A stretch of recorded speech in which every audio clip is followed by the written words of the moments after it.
nung time na yun, ang meron lang ako was may vision. Wala akong alam sa technical, hindi ko alam kung sino lighting director, hindi ko alam kung ano yung visual director, wala akong alam dyan. Meron lang akong visuals na naiisip sa sarili ko.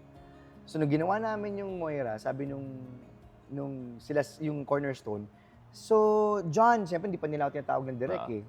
Kailangan mo i-earn yun eh, di ba? So, Si Direk Ramsey, binigay lang sa kanya yun. ng nanay niya, swerte nga niya.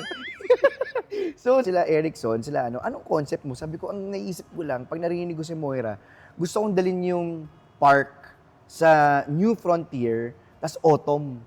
Tas lahat sila, anong sinasabi mo? Paano? Basta yun lang yung naisip ko. Okay. Eh, wala rin sila magawa kasi producer din ako.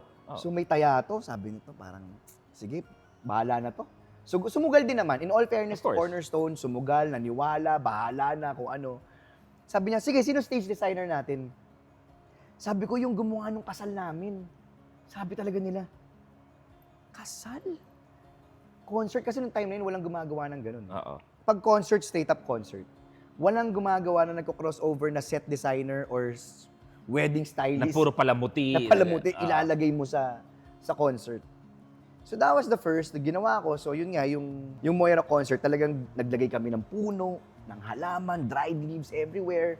Para matuloy yung concert na yun, balik lang ako ginawa namin yung music video na Malaya to promote the concert kasi kami nag-produce eh. And binless lang talaga kami na nanalo sa Best Music Video of the Year sa Mix Music Awards.